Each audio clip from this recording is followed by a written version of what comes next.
This conference will now be recorded. Hi guys, good evening. I'm Veera Ravi. I'm the author of Hadoop Mentor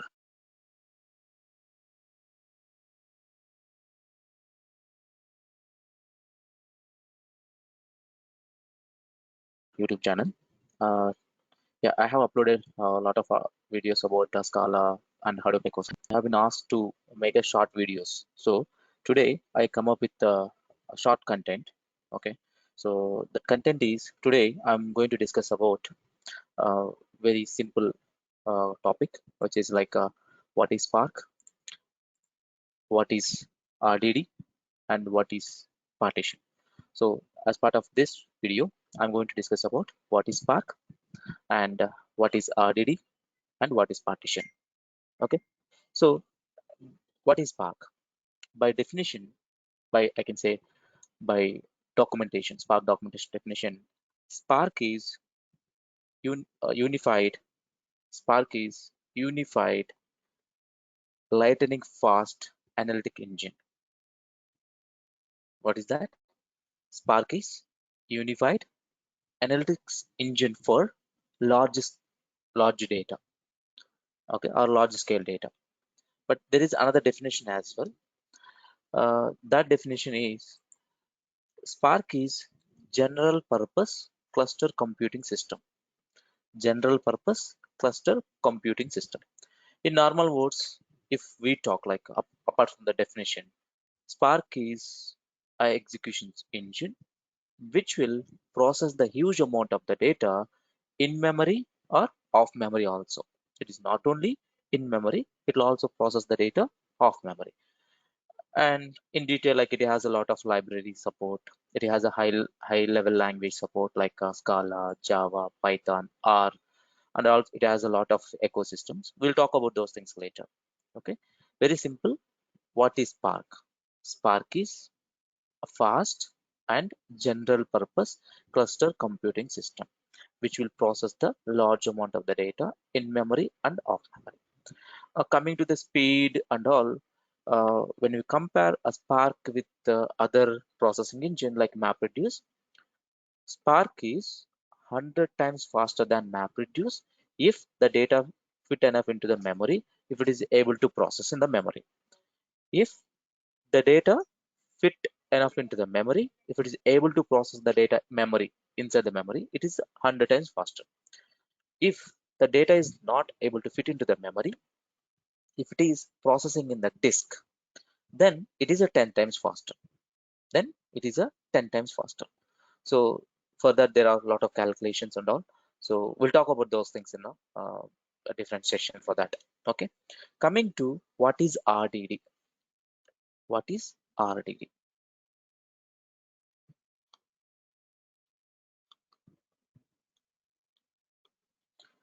In a simple term or by definition, RDD is resilient distributed dataset. What is RDD? Resilient distributed dataset. What is it? Go by word. Resilient. What is resilient? Resilient means fault tolerant. Fault tolerant means in case of a data is getting processed, while data getting processed, in case of any one of the node failed or in some failure is happened, so my job will not be failed. What it will do? This job will be fault tolerated. The it will identify another machine or it will recover from the it will if it recover from the failure, then it can recreate that the what I can say like that object, the RDD object. So how it will happen? This is because of with the help of the lineage graph. So it is a fault tolerant system. In case of any failure happen to the system, the data will not be lost or that the process will not be failed. Next, distributed. Yes, since we are dealing with a huge amount of the data, we are using the distributed file systems, and yes, the data is distributed across the multiple machines. Data set is nothing but a data, a group of data. And what else? Actually, if you talk if we talk in technical term, RDD is an object. I can say it is an bay, or I can say abstract or core object in Spark. It is an object. Okay, so it is a immutable, it is a cacheable, it is a lazy evaluated. So there are a lot of things people talk about it, but let's talk technically. When an interviewer asks, what is RDD? Normally we can say RDD is a collection of partitions, or some people say RDD is a collection of data. So both are correct. When you say RDD is a collection of partitions, each partition holds a collection of data. Correct. RDD is a collection of data. Correct. Because a collection of data from Scala collection of data will create RDD. Internally, they are partitions. Okay. So if any interviewer asks what is RDD, RDD is a collection of partitions which holds the group of data or collection of data. Each partition will contain some data. How this partition will be divided, we'll talk about it. But let's talk a little more about the RDD. RDD is RDD is resilient distributed data set. The data will be distributed across the multiple machine. It is an object. We can apply the set of methods on this. We'll call as them transformations. So if you ask me what is a transformation, the name itself is saying no, transforming one state to another state. It is in a one form. Then I apply one transformation. It will give me another form. So transforming one form to another form, or one state to another state. Okay. So we'll talk about that. So transformations are lazily evaluated. Actually, not the transformations are lazy evaluated. RDDs are lazily evaluated. Transformation just prepare which method has to execute and which method has to execute. Okay, and there is something called action. Action is the one who actually performs an operation. Who action will call in a compute method an RDD that will check for the dependencies. Then that will check for the dependencies. The parent RDD. It will keep on check to the till it reaches to the base RDD. Then it will start. That I'll explain in detail here as part of this thing. Let's go with the only what is the RDD. So it is a collection of partitions. Collection of partitions. Each partition contains collection of data. Each partition contains group of data. Each partition contains group of data or collection of data. Collection of data.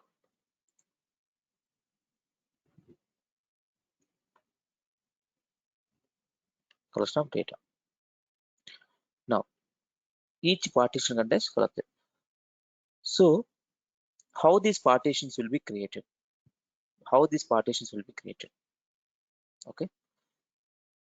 These partitions will be created. These partitions will be created based on what type of API you're using. What type of API you're using and from which source you are reading the data. I'll show you that. Before that, RDD is immutable. RDD is immutable. What is immutable? Very simple, guys. I have an object. I have one object. So let's say I have something called here Scala. This object I'll call course. This is a course object. Okay, it is referring by this. What I did like course equal to course dot concat, or I'm appending some modification, some appending some data to this. Like I'll say Spark.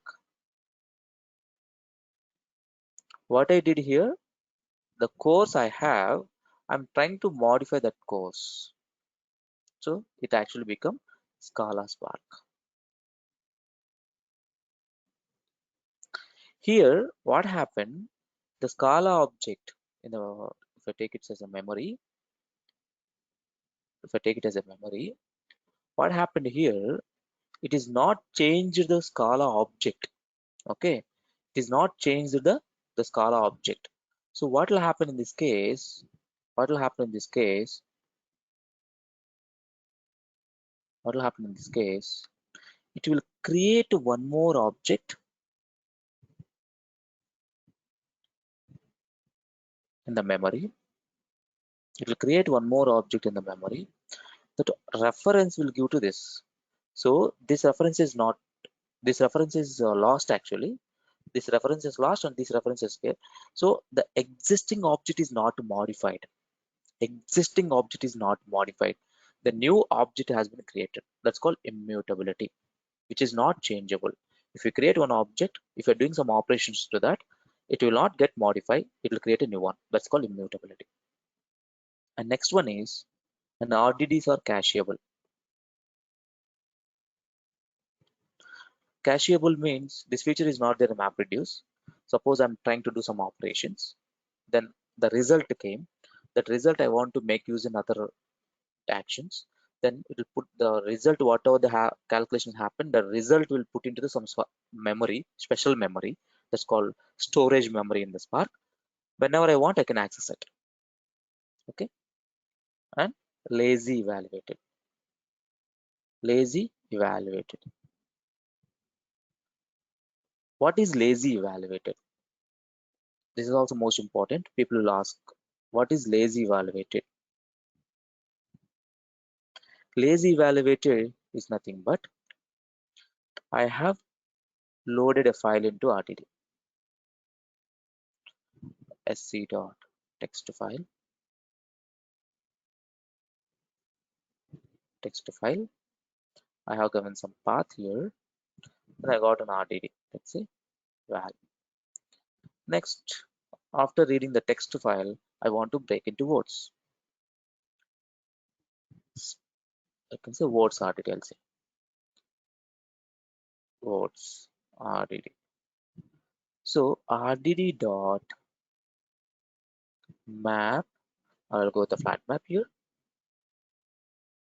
Flat map line. So each record I'll take as a line. Line dot split by some space. Then I'll get all the words into this. Then val, I will create a pair RDD here to count the number of words occurrences. Okay, words RDD dot map. I'll take element by element. Then I'll create group of element comma 1. So like that, some let's say I have filtered. I just say I just filter. I have filtered like pair RDD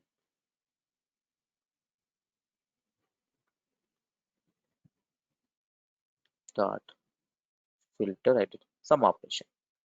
After that, I did distinct. Filtered RDD filter dot distinct. Then I did some other operation. Finally, I did collect or save as text file.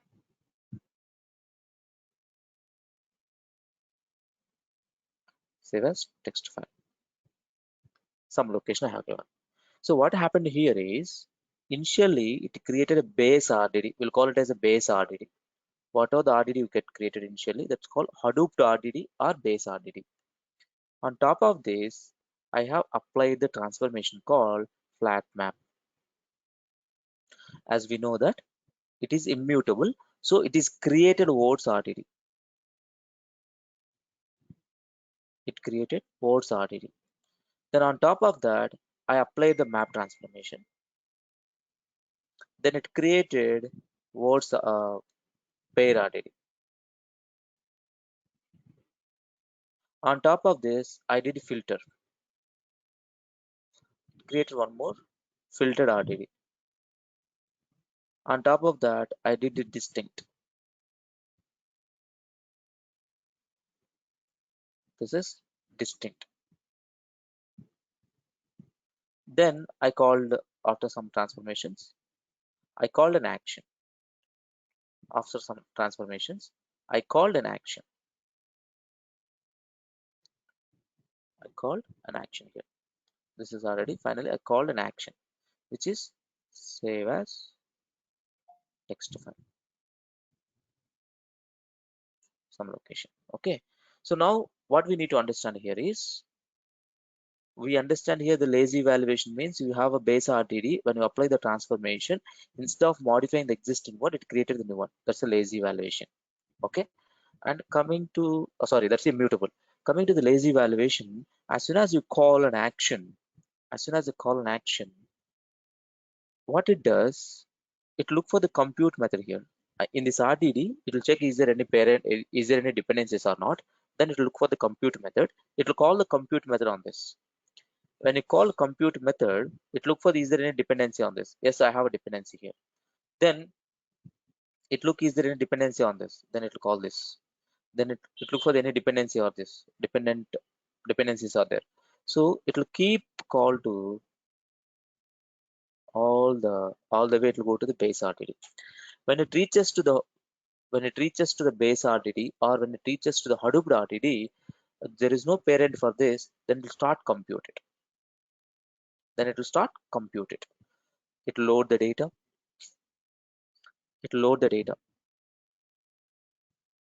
What is the meaning of it? So far you have applied flat map, filter, distinct, and blah blah blah. The data is not loaded. When you call an action, the data is getting loaded. This is called lazy evaluated. What is the use of lazy evaluation? Very simple, I can say. So until you're properly using the data, until the purpose is need, the data will not be loaded in the memory. It will not be loaded in the memory. So that is one of the advantage. We'll get the better, whenever we need, we will make use of it. That's the use of the lazy evaluation. So then it will call this compute method, then it will load the data here, then it will load the data here, then it will load the data. Finally, it will write into this, right? Next, what is the cacheable? I have called save as text file, right? Let's say the same data I may write into the file, or I may write into the table. I'm writing into the table.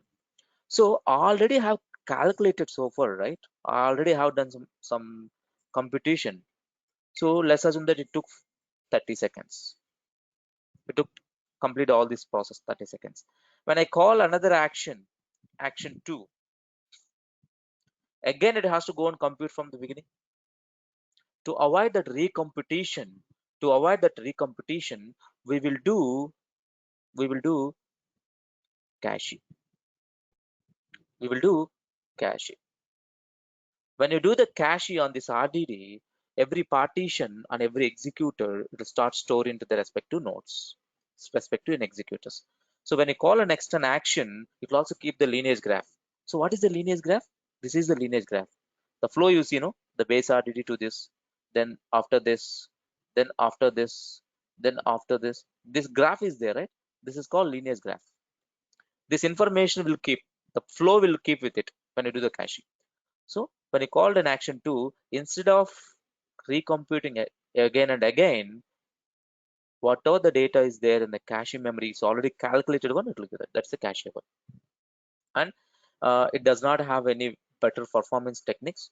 It's a low-level API. There is no optimization techniques in the RDDs. Okay, let's come to the partitions. So I want to keep it very simple. That's the reason I don't want to spend much time. Partition. What is a partition?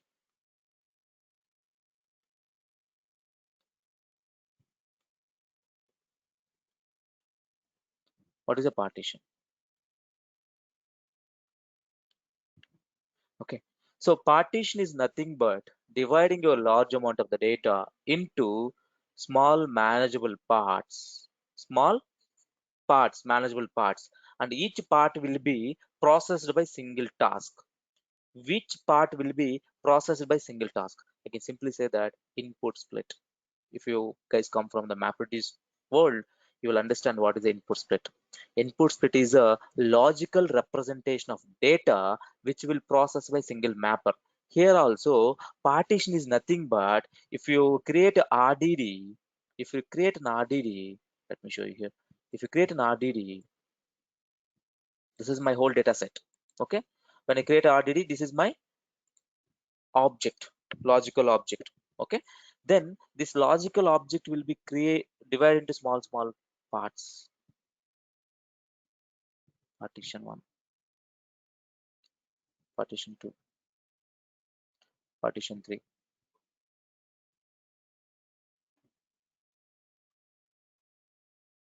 partition n, partition n minus 1, partition n minus 2.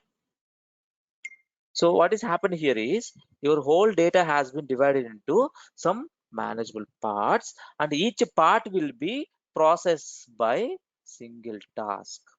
Task 1, task 2, task 3, task 4, n minus 2, task n minus 1, task n. So why should I divide this? For the parallel process. For the parallel process. So each piece of data will be processed by one task. So when I apply the map transformation, let's say this is my RDD, right? When I apply the map transformation on this or flat map transformation on this flat map operation will perform here. Let's say FM. Here also it will be processed. This is processed. Here also it will be processed. Here also it will be executed. So this operation will execute on all the piece of the state partitions. Again, as a result, we will get one more RDD because it will not modify the existing one. No, we will get another RDD. Let's say in our case is splitted. In our case it is splitted. So we will get one more partition, partition 2, partition 3, partition n minus 2, partition n minus 1, partition n. You may ask, sir, did I get the same number of partitions or my partitions will change? Will I get the same number of partitions or my partitions will change? So that we will discuss in the next video. Yes, if you are using I'll give the introduction for this. There are two type of transformations, guys. Two type of transformations. One is narrow transformation, wider transformation. Okay, if you're using the narrow transformation, same number of partitions will be there. So where there is no shuffling the data, no shuffle here. So there will be shuffle here. Shuffle will be there. Data shuffle will be there. When you don't have a shuffle, like a map, flat map, filter, this kind of transformations you apply, same number of partitions will be there. Your parent has a 10 partitions, your child also will have a 10 partitions until unless you modify it, until unless you call repartition or coalesce. Wider transformation, yes, it may vary based on the number of keys. It may vary. Okay, sometimes what will happen if you're doing a join kind of things, so parent RDD, how many partitions are there, those many partitions will be there in the child, those many partitions will be considered, we will talk about how the partitions will be created, how the partitions will be modified, how if I read the data from the local file, how the partitions will be created, if I read the parallelize, how the partitions will be created, if I read the data from HDFS, how the partitions will be created. We will see in the next video with an example. Thank you. Thanks for your time. Have a wonderful day.